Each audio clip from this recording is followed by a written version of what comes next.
There is some ancient connection between the human soul and the sea. It covers the vast majority of our home, its salinity mirrored within our veins. And yet there are some who hear this ocean's call louder than all other. For Select Assembly, it is a call to service, a willingness to sacrifice and put oneself in peril to protect that which we hold dear. Man or woman, creed or color, it makes no difference. The American Sea Services share a common bond, a common goal, and common ground. A place where heroic deeds of the past mix with advances for the future, where we can celebrate those of action and artistry and thank them for their contributions to the greater good. For they proudly represent those upon whom we lean on every day. Now is our chance to thank them, to say that we are with them, to show that even a lone sailor is never truly alone.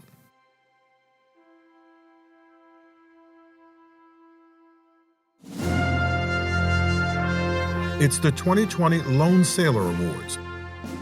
Here now your host, the President and CEO of the United States Navy Memorial, Admiral Frank Thorpe. You are looking at the beautiful tribute to our Sea Service men and women on Pennsylvania Avenue. Hello everyone, and welcome to this year's edition of the Navy Memorial's Lone Sailor Awards program here in the heart of Washington, D.C. In the past, I'd be asking guests to enjoy their salads as I kick off our annual gala, one of the best of its kind here in the nation's capital. But like everything else in 2020, this year's ceremony will be quite different. Our online presentation means this celebration is available to everyone. It also means that some of you watching this might not have heard of the Navy Memorial. Over the next hour, our goal is to make sure you'll never forget it. This beautiful memorial around me opened in 1987, and we have two parts to our mission. First is to honor, to recognize, and to celebrate the men and women of the United States Navy, Marine Corps, Coast Guard, and Merchant Marine, who we affectionately call the Sea Services. Second is to inform the public about what those in the Sea Services do for our country. Like so many others, those in the Sea Services have been impacted by both the pandemic and the spotlight on social justice. There have been COVID-19 cases on ships and bases around the country and the globe. Sea Service medical personnel have traveled to hotspots to help with this health crisis. Sailors and Marines have been deployed to help protect the First Amendment rights of peaceful protesters. Even the memorial itself, positioned right here halfway between the U.S. Capitol and the White House, has seen and heard the changing times as protesters literally marched past our front door. But for those who hear the call of the sea, changing conditions are nothing new. When you live on board a ship, the very ground you walk on is constantly in motion. During this time of need, these men and women have doubled down on their commitment to service. They have seen the difficult times ahead and said, "Lean on me to get through it." They are the reason we gather this virtual community here tonight. So, as the sailors, Marines, Coasties, and Merchant Mariners have adapted to new circumstances, so has the Navy Memorial, where before the pandemic, we put on more than 300 live events here each year. This year, we have embraced new thinking and new technology to offer virtual promotion ceremonies and virtual wreath laying ceremonies, an online blessing of the fleet, as well as access to important speakers discussing topics crucial to the evolving nature of the Sea Services. You can see the Lone Sailor statue right here, that iconic symbol of the American sailor, representing every man and woman who has ever, or will ever, don the uniform and put others and their nation before self. Shortly after opening, the Navy Memorial created two awards that have grown in prestige and recognize the finest of those who have contributed to the Sea Services. The Naval Heritage Award is presented to leaders who have committed themselves to an appreciation through words and actions of the mission of the sea services. The Lone Sailor Award is given to veterans of the sea services whose success comes from their continued embrace throughout their lives of the mission and the value of the sea services.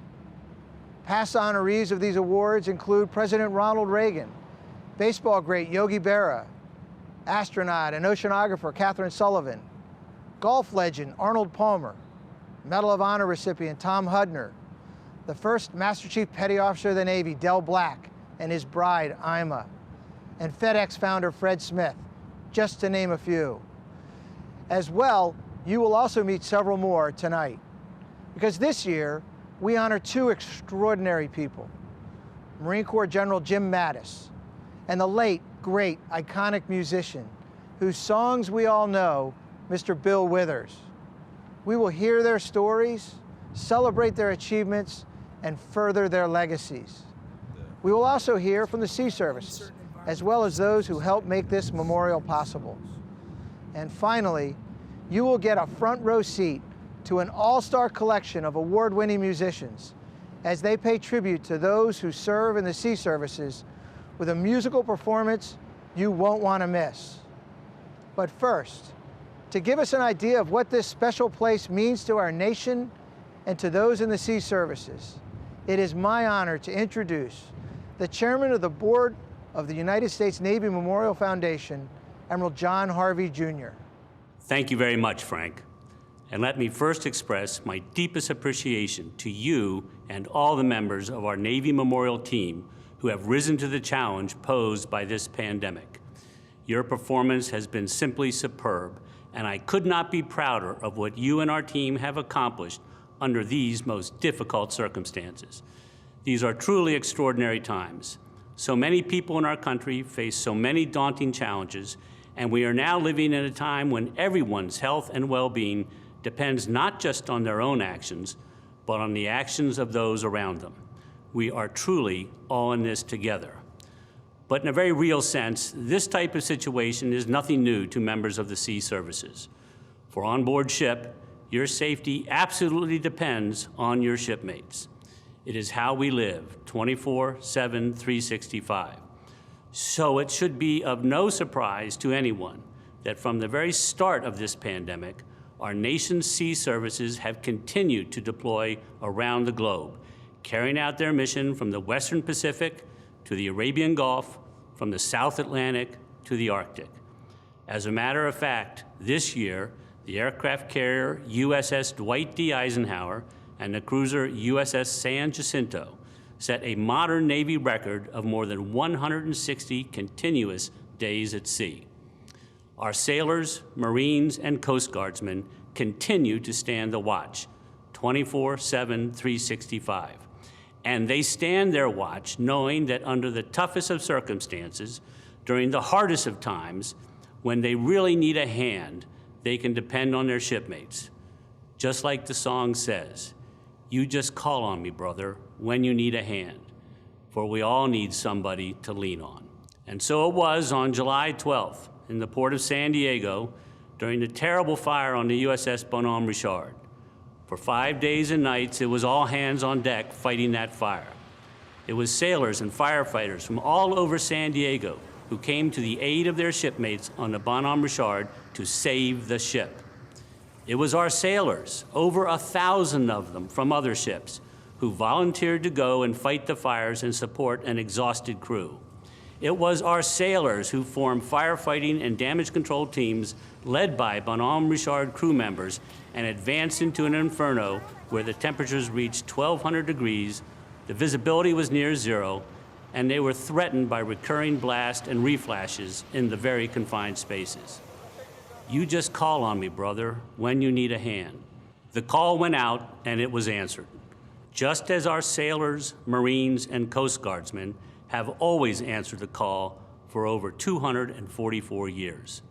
Their stories during times of peace, times of war, and those times in between are simply awe-inspiring. And it is to tell their stories, to honor them, remember them, and celebrate them, that the Navy Memorial exists.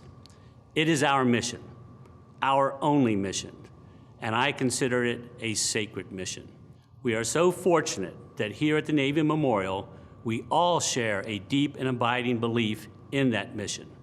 Our dedicated and talented staff have fought through the pandemic and work hard to carry out our mission, our sacred mission, every day. I am so grateful to them.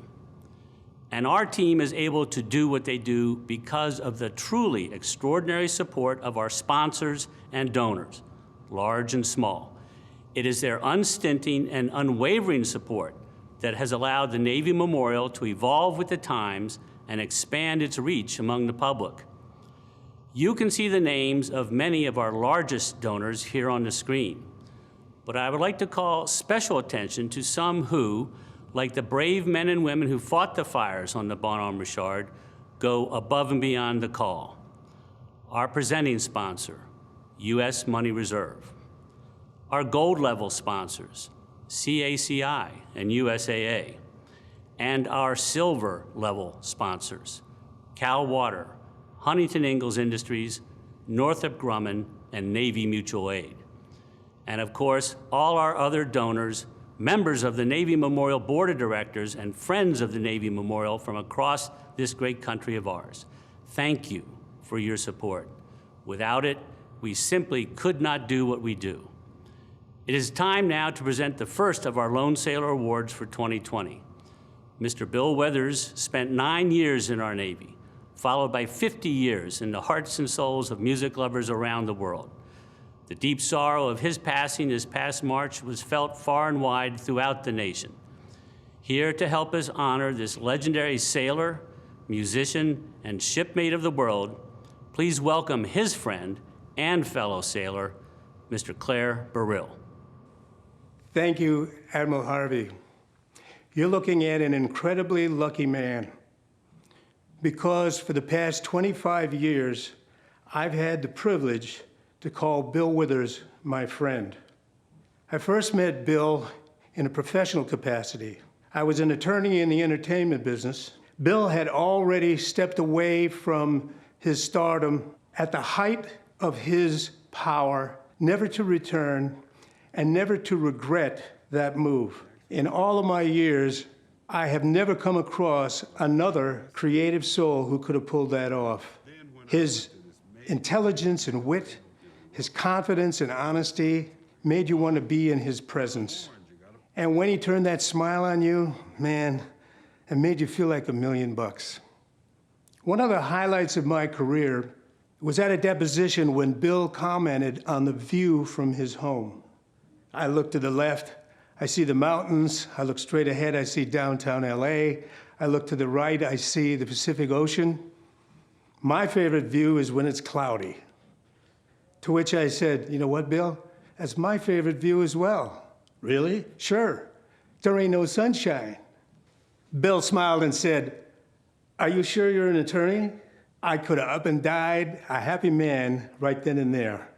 Bill mustered out of the Navy the year before I was commissioned. But with that common Navy experience, Bill insisted we had to have an old sailor's lunch. We ate and drank and talked for hours.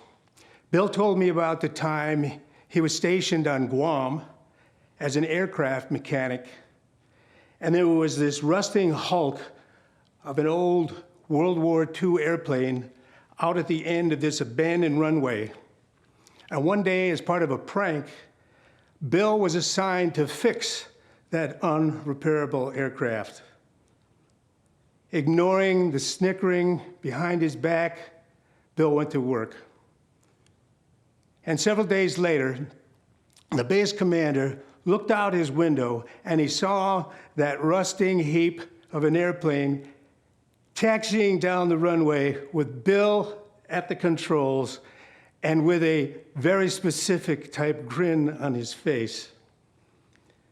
When people underestimated Bill, he loved to prove that they were wrong. When Bill passed away, tributes came from the highest levels of the music industry and from the tiniest backwoods church choirs. And the reason was that Bill could reach our collective soul and strike a chord that resonates within us today. Bill once told me the secret to songwriting is to be simple and profound. That is a dichotomy that few even contemplated, and only one ever mastered. My dear friend, Bill Withers. Bill's voice was utterly distinctive. It was really about just being a representative of humanity at its core. He wrote deeply, he was a deep thinker, and the things he wrote mattered. William Harris Withers Jr. was born on July 4th, 1938 in Slab Fork, West Virginia, the youngest child of Mattie Withers, who worked as a maid, and William Withers, a coal miner. Grandma's hands clapped in church on Sunday morning. Young Bill Withers spoke with a stutter. At 13, he suffered the loss of his father to mining-related health complications. But the tight-knit coal town community took care of one another, and neighborhood kids of all backgrounds called Bill Withers by the nickname Little Brother. I remember we had a phone, and the people across the street had a refrigerator, so they gave us ice and they used our phone. Just the economics made people kind of share and help each other out. Just the two of us. At 17, Withers enlisted in the Navy. He served for 9 years, completing his time in the armed forces as an aviation engine mechanic. His father died, and he had older brothers that were 20 years plus older, so I think the Navy provided a place for him to grow and to have leadership and authority figures. I think that the Navy also gave him time to develop a skill. He was always really good with his hands and stuff like that because of their training. He was most especially patriotic. He definitely felt this was the best country in the world to live in, and he often said that. The Navy gave Withers a way out of his small town and took him abroad. Withers had never played an instrument, but while stationed in Guam, he began occasionally performing with a bar band. He also began to overcome his stutter. The Navy desegregated just 8 years prior to his joining, and Withers fought discrimination while serving his country. His experiences, I think, from what he told me, were pretty difficult. He was able to pass tests so he could advance in the Navy, but he was never given the responsibility that he deserved for the positions that he would pass the test for. He experienced prejudice from his fellow servicemen because they didn't trust flying in a plane where African American had worked on it as a mechanic. I think it gave him, made him stronger, but he certainly dealt with that, and he didn't let it he didn't give up. Most people who play music for a living, they grow up doing that. I learned how to live as a sailor, actually, into my adulthood. I was in the Navy 9 years. So I learned how to live first, and then I started to play music. In 1967, 2 years after leaving the Navy, Bill Withers moved to Los Angeles, where he assembled aircraft and started writing his own music. His words could touch you deeply in your soul and make you really visualize the story that he was telling. Bill wrote songs for everyday people, and he gave us the license to own all of our emotions when we would listen. Withers made demo recordings on his own dime, and the cover photo for his debut album, Just As I Am, was shot on his lunch break outside of an aircraft parts factory. The record was a hit. Ain't no sunshine when she's gone. Ain't No Sunshine netted Withers a Grammy and left an indelible impression on music lovers. Withers went on to become a 9-time Grammy Award nominee, taking 3 home.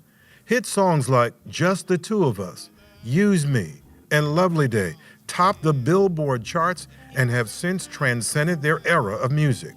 Withers' classics have been sampled and covered by artists literally all over the world.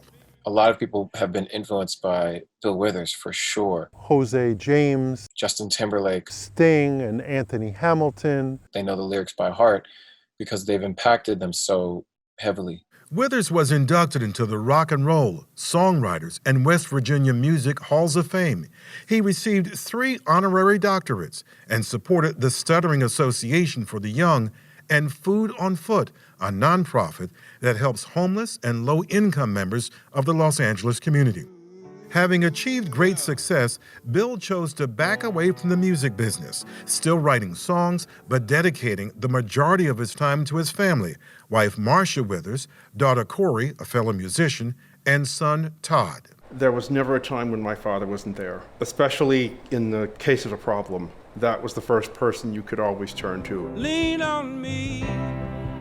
For me, that song represents like a truth of character. I think that whatever force gives songs to certain people, that song was given to him because it really represented how he conducted life. Bill Withers died in April, but his music has taken on new meaning as we call on each other to lend a hand during this global health crisis. It's beautiful to see other people connect with it and to know that more people than we think want to be that way for each other. That song is an evergreen. It will be here. It's an anthem. It will be here forever. And I think, years and years from now, it will bring the same emotions to people, the same comfort to people that it does now.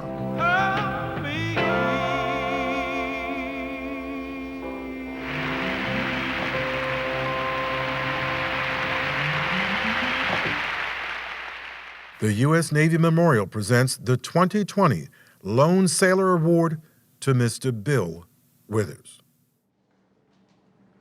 An incredible voice, but an even better person, Mr. Bill Withers. Fittingly, we are here at the beautiful Grammy Museum in downtown Los Angeles to present this Lone Sailor Award to the woman who was Bill's sunshine for 43 years. To help us with the presentation, please welcome the President and CEO of Cal Water, a company whose ethos exudes appreciation for service. He is also the 2016 recipient of the Naval Heritage Award. Ladies and gentlemen, Mr. Marty Kropelnicki. Thank you, Admiral Thorpe. We at Cal Water have always been honored to support the Navy Memorial and their mission to honor, recognize, and celebrate the women and men of the sea services. But to be a part of a tribute to a legend like Mr. Bill Withers is truly humbling. Simply put, there is no America as we know it without the courageous men and women willing to put on the uniform to serve our country and protect the freedoms of our democracy. Bill Withers was one of those precious individuals, but he's the only one who took that philosophy and gave it back to us in his Grammy Award-winning song, Lean on Me. While he may be gone, thanks to his inspiration and talents, he will be remembered for generations to come. On behalf of the Navy Memorial, I'm honored to present Bill's 2020 Lone Sailor Award to his wife, Marcia Withers. Thank you, Admiral Thorpe, Mr. Kropelnicki, and the Navy Memorial.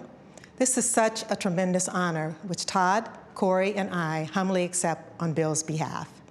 Recipients of the Lone Sailor Award are chosen for exhibiting honor, courage, and commitment throughout their life. I have never met a man more honorable, courageous, or committed to his values than my husband. When Bill first heard he was to receive this award, he was thrilled. Even more special was to be chosen alongside a man like General Mattis. Bill spoke often of his time in the Navy. Learning he was to receive the same award that has been given to presidents, senators, and astronauts, not to mention some Hall of Fame athletes and Academy Award-winning actors, was a personal highlight for a guy from Slab Fork, West Virginia. Bill said that this award, along with his Rock and Roll Hall of Fame induction, were a pair of wonderful bookends to a life well lived. I was introduced to Bill Withers long before we ever met by receiving his first album as a gift on my 19th birthday. I listened to it on repeat, fascinated by the stories. It was serendipity that we met in early 1976. I was finishing my MBA at UCLA, and Bill already had hits, gold records, and a Grammy to his name. But I had no idea who the person behind the music was. I learned that he was this charismatic, intelligent, talented, witty, handsome guy who was also a loner. He was equally content living in his head, writing a song, or building a stone wall. He was unlike anyone I'd ever met. We married later that year. As our family grew, I realized a lot of what I loved about Bill had developed during his time in the Navy. His service gave him discipline, a strong work ethic, dependability, and a sense of pride that he had throughout his life. It was when he was stationed in Guam and later San Jose that he started singing in nightclubs, woodshedding the distinct vocals that he became known for. His first release, Ain't No Sunshine, came out a few years after he left the Navy and showed the world a fully formed artist at the age of 32 who knew exactly who he was. In 1972, that song won Bill the first of his 3 Grammys. Not bad for a guy who only bought his first guitar in 1970. But then Bill was always unique. He always went his own way. His combination of conviction, compassion, and creativity was admirable and still hard to find. Of course, he never was good at the fame game, as he so called it. So when it came time to pick a life in the spotlight or a life at home with his family, he chose his family and never looked back. I think the tremendous outpouring of love and respect we saw after his passing would both shock and amaze Bill. Like many great songwriters, he was determined to build a legacy of songs that would last, songs that said things that mattered. Seeing people continue to connect to songs like Lean on Me, Grandma's Hands, Lovely Day, and Just the Two of Us brought him great joy, and he was humbled by his influence on future generations of musicians and songwriters. Bill lived 3 very different lives before settling into a quiet family life. First in Slap Fork, then the Navy, and finally the music business. Unfortunately, one common experience running through those lives was dealing with the effects of racism and inequality. Currently, our country is facing those issues in a very public and widespread way. It's been heartbreaking to see the continued senseless loss of lives. During these troubled times, many have gravitated to Bill's music, much like others had in the past. As I watch groups of protesters of all different races, genders, and generations spontaneously break into emotional renditions of Lean on Me, it was another beautiful example of how that song continues to bring people hope and comfort. I think that message means more today than ever before. So if that becomes Bill's legacy, I think he would be fine with that. On behalf of my husband, my entire family, I thank you again for this great honor.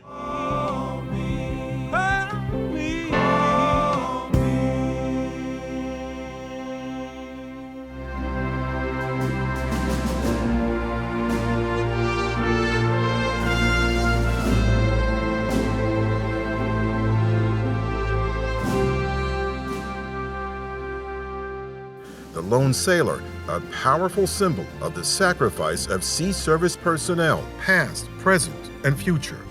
For more than 2 decades, the Navy Memorial has placed 16 of these iconic figures around the country and the world. Now you can contribute to this storied tradition and help place our next statue at one of the most significant battlefields of the 20th century, the D-Day beaches of Normandy. Be a part of history and help ensure their sacrifice is never forgotten. Make your tax-deductible donation today.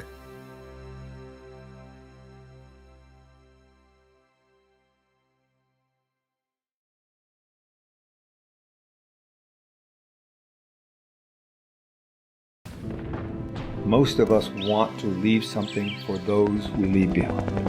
It's a beautiful sacrifice that people make. This is what we do. This is what we do every day. This is our opportunity to give back to the men and women who do so much for us. Trust at Navy Mutual is essential. Trust is everything. If you don't have trust, what do you have? Trust is the centerpiece of what we do here at Navy Mutual. We've been doing it for 130 plus years.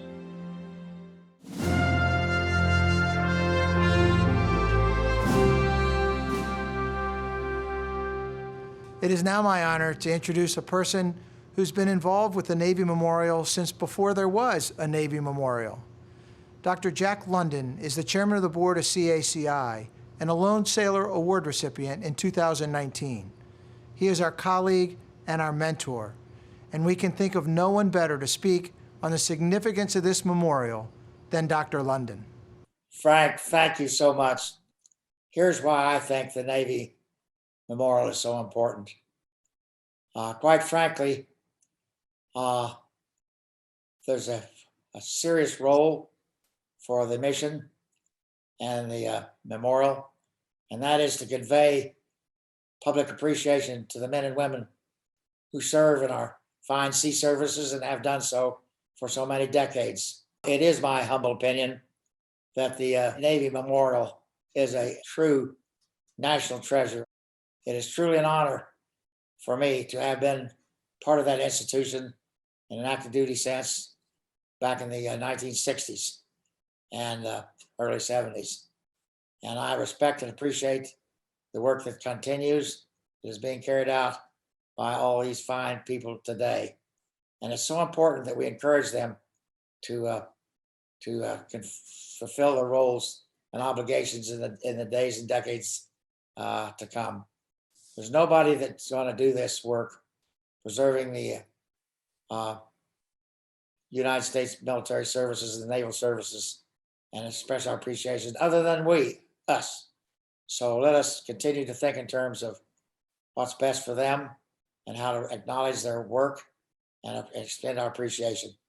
Well, ladies and gentlemen, it is now my great pleasure to introduce a tremendous naval officer, a leader of the highest quality and regard, my friend and Vice Chairman of the Board of Directors of the Navy Memorial, retired Vice Admiral Carol Pottinger, United States Navy. Thank you, Jack. That means a lot coming from someone that I hold in such high esteem. I am here to share what our Lone Sailor celebration themes mean to me and to introduce key leaders of our sea services for their views. As I think about service and lean on me, one aspect that truly resonates is embodied in the word opportunity. Our Navy, Coast Guard, and Marine Corps have faced daunting challenges throughout the years, but they have always answered the call, on station, mission ready. This is only possible because of the magnificent young men and women who serve. They choose to serve because they know if they are willing to work hard, to do what it takes, they will be offered the opportunity to grow, to make a difference, to serve a cause greater than they. I chose to serve for exactly those reasons, and my opportunities came very quickly. Within a year or so of commissioning, I reported aboard USS Yosemite right here at Naval Station Mayport as one of the first women to serve at sea. Throughout my career, doors were opened, at times kicked down, to give me that opportunity to one day command not just my own ships, but an entire strike group of ships. The Navy celebrated its bicentennial 1 year before I joined. In those first 200 years, only 3 women reached flag rank. By the time I retired in 2013, there were 100 across the sea services. That's what opportunity looks like. The call to serve is unique as it is profound, but there is a powerful common bond that manifests itself in the unstinting commitment of our sailors, Marines, and the men and women of the Coast Guard. And it starts with our leadership, who ensure every day that those under their command have what they need to keep our nation safe. We are fortunate to hear firsthand from some of those leaders, telling us in their own words what they believe it means to serve. Here are the Vice Chief of Naval Operations, Admiral Bill Lesher, the Vice Commandant of the Coast Guard, Admiral Charles Ray, and the Deputy Commandant for Command, Development, and Integration for the United States Marine Corps, Lieutenant General Eric Smith.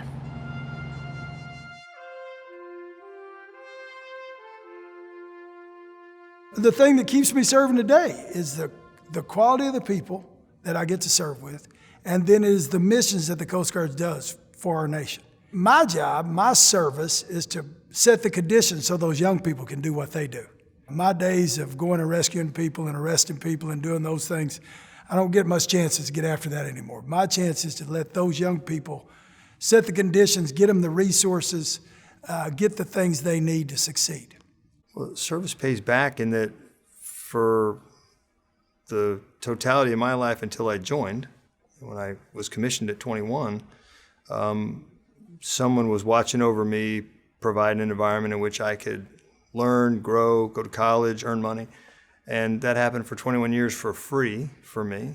So I felt like I should pay back at least 4 years so somebody else can do it. What it was that attracted me, it for sure was an element of adventure, of exploring under sail power alone, the idea of that distant horizon and what lies beyond it, spending time on the water and being drawn to the Naval Service, seeing that combining this orientation for learning, growing, and exploring with what I saw in the Naval Service in terms of doing something that's bigger than just you, right? Working together as a team to do something important. But what I generally find is that our people are dedicated to the missions that they're assigned to. And they are just resilient as all get out. It's a source of pride for me to interact with them. As a naval service, we bring individuals in and we return them to society better than we found them. We recruit 40,000 sailors a year. The opportunity to teach life skills, decision skills, yeah, that's why I'm still in 40 years. My job is to ensure that each one of them has a chance to be all they want to be in the Coast Guard, and that I care about their families, and they're important to us. Service is something bigger than yourself, and it's learning to put yourself after the needs of others, to truly subordinate yourself to something, some objective, some idea, some goal that's beyond your individual capability to achieve. And when you subordinate yourself to that idea or objective or goal, you don't realize until much later in life, I think, how much you personally grow from that. It's not that you are individually indispensable, because no one is, but when you combine that the service is asking and that the benefit of staying around young Marines and sailors on a daily basis is always an option for you, it's really hard to walk away. The service approach resonates for me, and the way it resonates, the reason it resonates, is because of our opportunity to do truly important things together. I guess I think of service in the context of a broader scope of things that are fundamentally important. And it's really what I try and teach, again, my ready rooms, my wardrooms, my family and others, which is having a strong ability to self-assess what pulls to you. It has to be more than words that I'm service-focused. Does it resonate with you? Does it energize you? We give a return to the American taxpayers on what they invest in us. And I do everything I can to help that young man or woman who raised their right hand and decided to join the Coast Guard, whether they're from Houston or New Orleans or Detroit or wherever they're from, that they have everything they need to do the job. We teach Marines from the first day of boot camp that they have two responsibilities: mission accomplishment, and that's first, and then welfare of the Marines. The art form is blending the two, and they can be blended. Something like 40 years. You have to have a balance across family, faith, service, and health.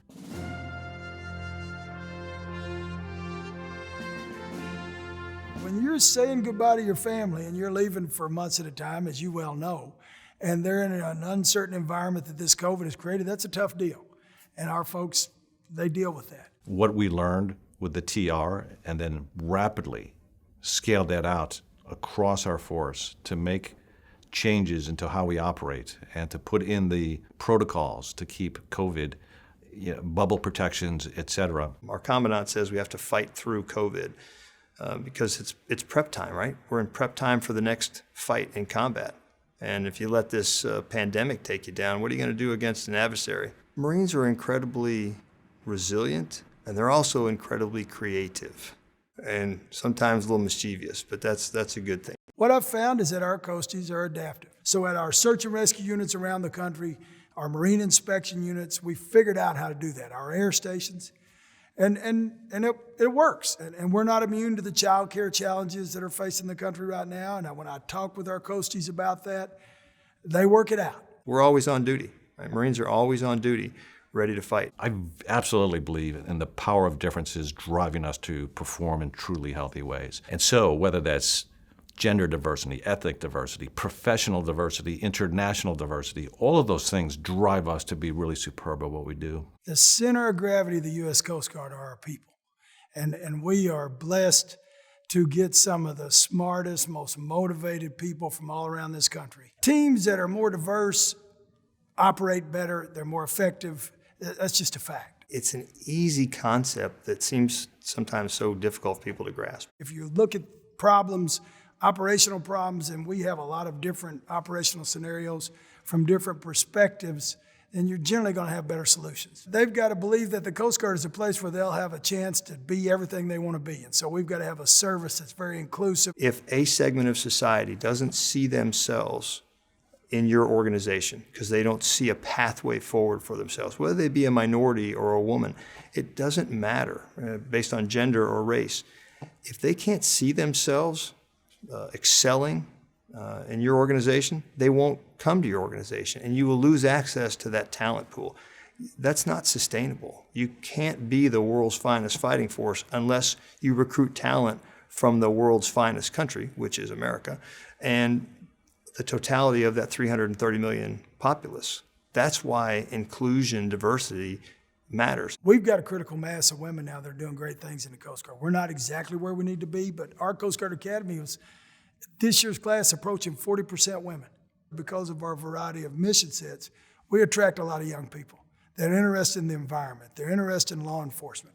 They're interested in being part of the military. I want the totality of the talent pool, so I have the diversity of ideas.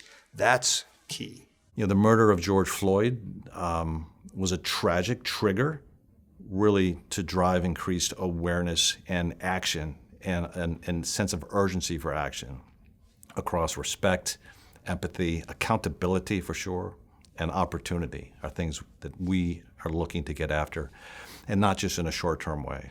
It's featured a tremendous amount of activity, and yet the needle hasn't moved to where we need it to move and where we want it to move.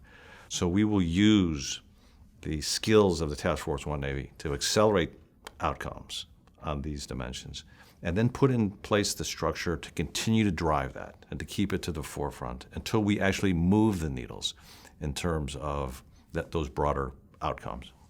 We've got an action plan to move forward with this that has three elements to it. One is we're going to make a marked effort to increase the awareness and acumen of all of our leaders of these issues. And I think what's going on in the country these days is a clear call to action that you need to understand that everybody's American journey has not been the same. And so we're increasing and we're taking specific actions to remove roadblocks so that young people can progress. We're realizing we're not immune to hidden biases and those type of things. And then lastly, we're just really laser focused, as we talked about on recruiting, on getting after places where we can get people that are more diverse into our service to start with. You probably don't get a diversity of thought unless you get a diversity of background. And often that diversity of background tends to then be demonstrated by gender, race, etc. They're tied together, but one day they ought not be. On behalf of the Navy Memorial, I'd like to thank Admiral Lesher, Admiral Ray, and Lieutenant General Smith for their time, their perspectives, and most importantly, their leadership during these challenging days. Hello, everyone. One of the many special things about the Navy Memorial's Lone Sailor Award is that it informs a lot of people about who started out in the Navy. General Jim Mattis and Bill Withers are iconic representatives of the spirit and meaning of the award, and their recognition is well-deserved. I know firsthand that the Navy is not only a great place to be, it's also a great place to begin. If I had a problem, there are people I knew in the Navy 35 years ago who would show up tonight to offer their support. Service in the Navy forms lifelong bonds centered on the importance of teamwork and cooperation. We encourage that lean on me philosophy at HII. It is embedded in our motto of hard stuff done right, and it is on display every day as our workforce of 42,000 strong builds the most complex warships the world has ever seen and provides professional services for our partners in government and industry. And more broadly, the sea services and defense companies such as HII continue to work together in partnerships to safeguard America's freedom and democracy around the globe. We all benefit when we lean on each other.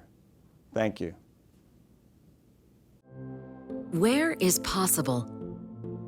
Past the edge of convention, beyond the boundaries of tomorrow, where no idea is too bold and no challenge too great.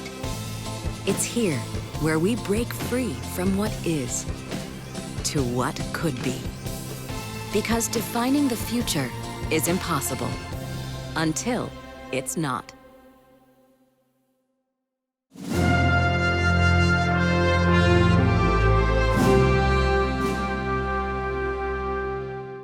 It is my great privilege, and most certainly my honor, to introduce the next recipient of our Lone Sailor Award this evening, General James Mattis, United States Marine Corps, retired. I have been most fortunate to have known General Mattis since we both served in the Department of Defense together while the Honorable William Cohen was the Secretary of Defense. General Mattis served as a senior military assistant to the Deputy Secretary of Defense, while I had the same position for the Undersecretary of Defense for Policy.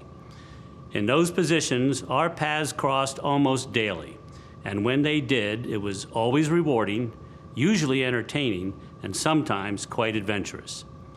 And after a few years, it was my great good fortune to serve again alongside General Mattis when I commanded Fleet Forces Command in Norfolk, Virginia, and General Mattis was my boss as Commander, Joint Forces Command. Once again, our paths crossed almost daily, and when they did, it was even more rewarding and certainly more adventurous than it was the first time around.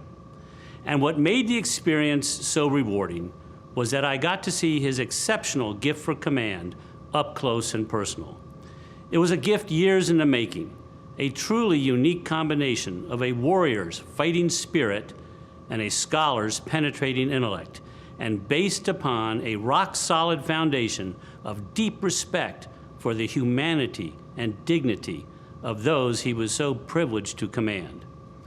His gift for command also grew from the values he lived, the values that formed the essence of his being, his commitment to service, his service to the Marines and to our nation, his willingness to sacrifice for the common good today and for the sake of future generations of Americans, and his unwavering integrity, the essential element to building and holding trust, be it in a platoon, a task force, or a multinational coalition.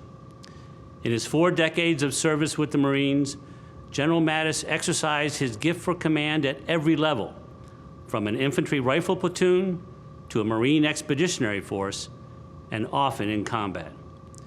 And it was certainly no surprise to those of us who knew General Mattis that his service to our nation, to a cause greater than himself, would continue after he retired at the Hoover Institution as the Davies Family Distinguished Visiting Fellow, focusing on the unique nature of the military-civilian relationship in our society, and later as our 26th Secretary of Defense. When we here at the Navy Memorial go through the process of selecting an individual to receive the highest honor we can bestow, the Lone Sailor Award, we seek an individual who is a veteran of our nation's sea services and who, while in uniform and in their subsequent careers and lives, exemplify the Naval Service's core values: honor, courage, and commitment. General Jim Mattis has lived a life of honor, has always acted with courage, and exemplifies the concept of wholehearted commitment to our nation. And as he recently wrote in a Washington Post op-ed, he knows that America is an experiment in democracy, a living test of the idea that our people can live together and rule themselves, guided by the spirit of cooperation. General Jim Mattis has fought for this extraordinary experiment we call America and has dedicated his life to living up to its ideals and helping to build this country, that most noble work that is never done. When speaking to groups, General Mattis frequently makes reference to an inscription on the statue of a young Union soldier at Antietam, that bloodiest of our battlefields from that terrible war. Not for themselves, but for their country. Those are the words that he has lived to the fullest himself. General James Mattis, United States Marine Corps. Semper Fidelis, my friend. Now please join me in a closer look at General Jim Mattis.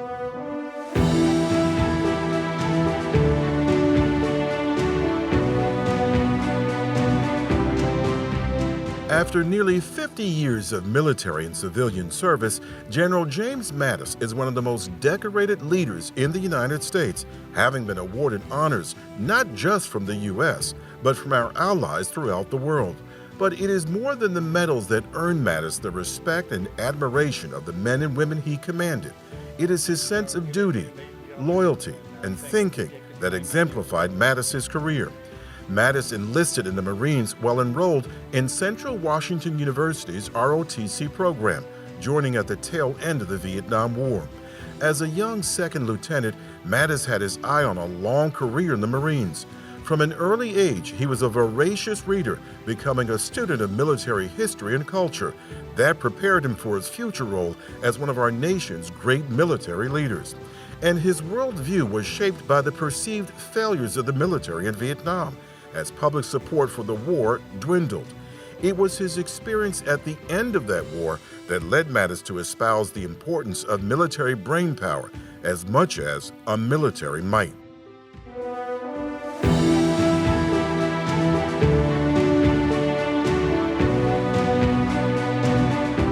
When Mattis was promoted to major, his duty led him to command the Marine recruiting station in Portland, Oregon, and later, as a lieutenant colonel, he was a key figure in Operation Desert Shield in the Persian Gulf.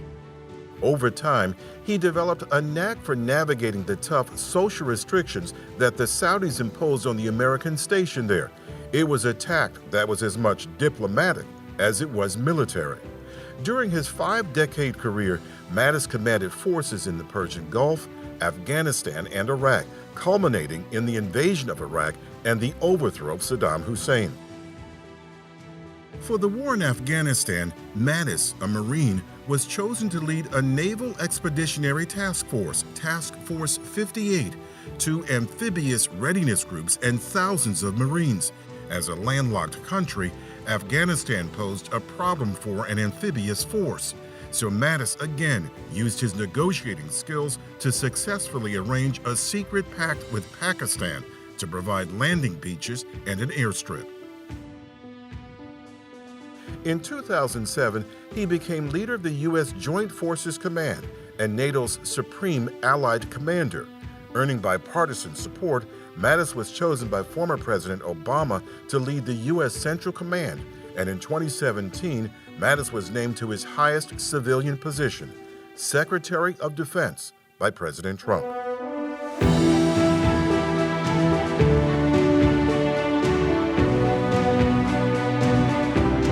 Mattis believes war should serve as a political tool, and he established the Center for Advanced Operational Cultural Learning, a Marine training center designed to instill cultural awareness and language skills. The center emphasizes on winning the hearts and minds in a counterinsurgency. If Marines want to be prepared for the next fight, they are going to have to prepare themselves to adjust rapidly to whatever culture they're going into. We are always operating in other people's cultures. We've got to be able to adapt those cultures and make certain that we do not create problems. As he rose through the ranks, Mattis never forgot the important role enlisted Marines, sailors, soldiers, and airmen played in the military. For Mattis spent a lifetime living up to his call sign, CHAOS, which stands for Colonel Has an Outstanding Solution. The U.S. Navy Memorial presents the 2020 Lone Sailor Award to General James Mattis. How can you not thank someone for such an extraordinary life of service to one's country? Joining me here in Richland, Washington, to present this Lone Sailor Award to General Mattis, please welcome U.S. Army Master Sergeant Ramon Rodriguez, who retired in March after 22 years in the military. He is here representing U.S. Money Reserve, this evening's presenting sponsor, and a company who, for years now, has committed to providing wealth protection in the form of precious metals, in combination with recognizing and supporting those who have served. Thank you, Admiral Thorpe. It's only fitting that we have 3 of the 4 armed forces represented here. When you consider the tremendous impact General Mattis has had on our nation's defense throughout his long and distinguished career in both the military and public service. His actions and leadership represent the gold standard that all who follow will strive to live up to.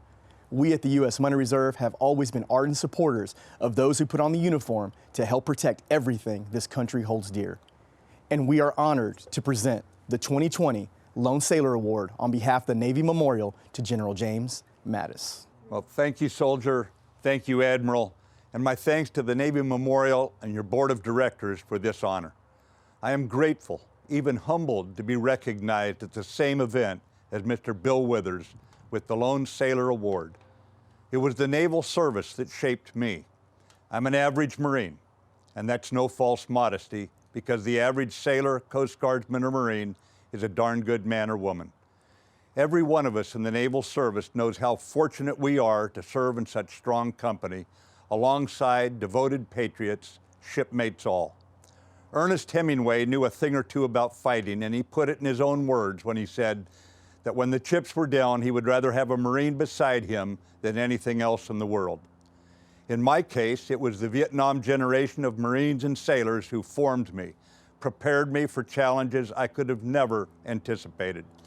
From the time I joined the Marines at age 18, it was those tough-minded leaders who shaped my character.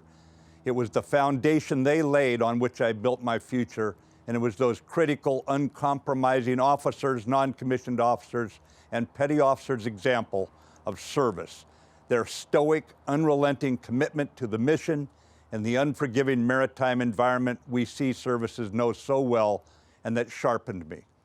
So it will come as no surprise to you that it is those shipmates of many years who parade through my thoughts today, with memories of deployments at sea and on foreign shores under their critical eye. For it is certainly to them that I owe today's recognition, because they taught me well, those men who led by example when the chips were down. Them and the young sailors and Marines who at great peril got me out of every jam that I got them into, whose rambunctious, high-spirited enthusiasm makes me feel sorry for anyone who didn't share our adventures. Like the young Marine infantrymen and Navy corpsmen I ran into after they had taken their weekly bath in a dirty irrigation ditch in Afghanistan. Asked how they were doing, they responded, "Living the dream, General. No Maserati, no problem." I truly feel sorry for those who never had the pure joy of serving alongside such fine young men. I also want to say a few words today about Mr. Withers, our fellow honoree. Jane Austen once wrote that sailors have more worth than any other man. Bill Withers was a young man who wanted to get out of Slab Fork, West Virginia, and the U.S. Navy was his ticket out. I stand here humbled, as I said in my opening remarks, because to be honored by the Navy Memorial the same year as our recently departed shipmate can only be humbling. I loved his songs, and I had to admire a man who faced the world just as I am, the title he chose for his first album. Following his naval service, when the loneliness of a rural lad in Los Angeles drove him to express himself in song, it was clear that he met life head on, singing songs we wanted to listen to, yet always looking forward. A role model of a man, honest but not harsh, hard on issues, yet soft on people, and you can hear it in Lean on Me. A song about tough times, those times when we need our shipmates to lean on, our comrades, our friends, just like we stand by them in their tough times when we must be there for our friends in their battles, just as a nation can count on our Navy when America's back is to the wall. So can the values of our naval service, honor, courage, and commitment, arm us for whatever life throws at us, for those rough times when fate or circumstance puts obstacles in our path, whether as individuals, teams, crews, or our nation itself. Bill Withers armed us with his own example. He put it well when he reminded us that even in the toughest of times, there's always tomorrow. A tomorrow with all its promise, with fresh horizons, with new beginnings, and he built on that hopeful message, guiding us forward with the words, "Carry on." Ralph Waldo Emerson wrote words that bring Mr. Withers to mind. "Great men," he said, "great nations have not been boasters and buffoons, but perceivers of the terror of life and have manned themselves to face it." I wish that I'd served alongside Bill Withers, because the manhood he demonstrated was not the childish, egocentric example we see too often in today's news cycles. Rather, Bill Withers' example was of a manhood and friendship tried and true, as expressed by his service in our Navy and in the songs where he looked unabashed into his own humanity, singing about life with honor, courage, and commitment, and he went about his life in that unique style. This is why being recognized in tandem with Mr. Bill Withers from Slab Fork, West Virginia, is humbling for me. To his wife, Marcia, we can only imagine your loss of 6 short months ago. Yet even at a distance of many years since his youth as a sailor, his brothers and sisters of the Naval Service lost a shipmate for all time, lost a man, a real man, who represents all that is good about a sailor. In this voyage of life, he will be missed by his shipmates who knew him, even if only through his songs. Thank you, Bill Withers. Wishing you fair winds and following seas, shipmate. Rest assured, your Navy will carry on.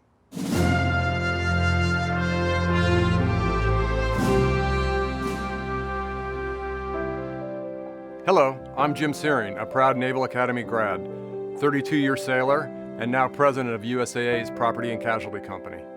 Throughout my military career, I've attended many of these galas, and I'm honored to have the opportunity to make a few short comments. At USAA, we're dedicated to bringing our mission to life, serving military families when they need us most. We're proud to have partnered with the U.S. Navy Memorial since June 2011, celebrating the men and women of the sea services. Our missions go hand in hand, centered on celebrating and serving those in uniform.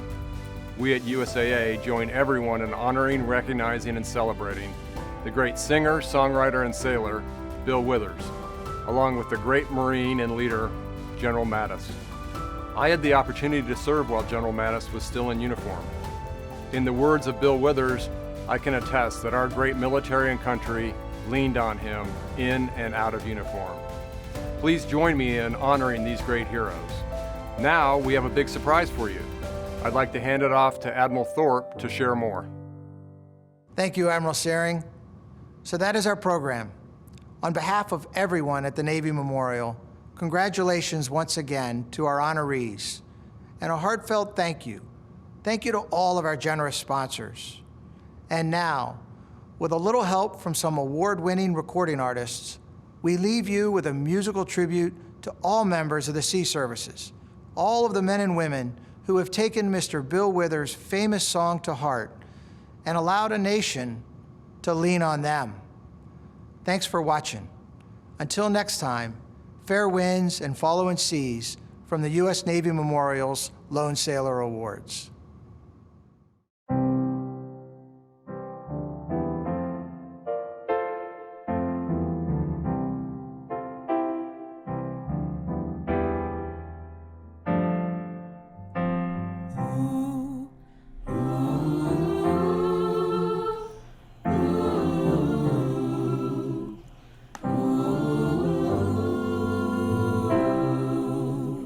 Sometimes in our lives, we all have pain, we all have sorrow,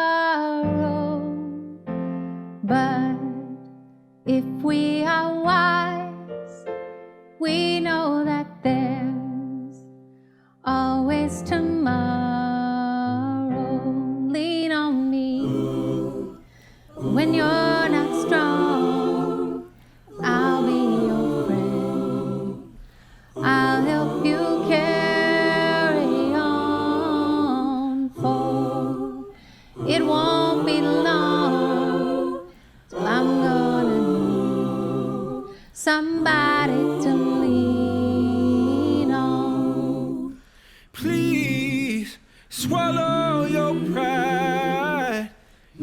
I have things you need to borrow,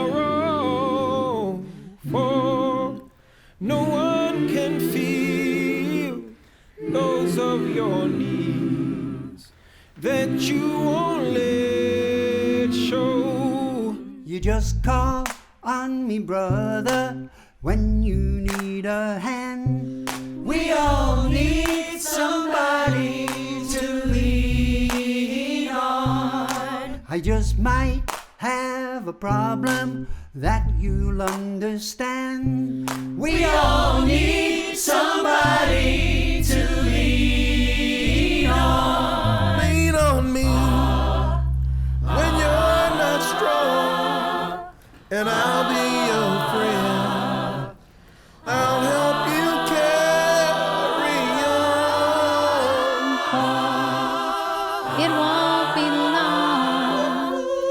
I'm gonna need somebody to lean on. Just call on me, brother, when you need a hand. We all need somebody to lean on. I just might have a problem that you understand. We all need somebody to lean on.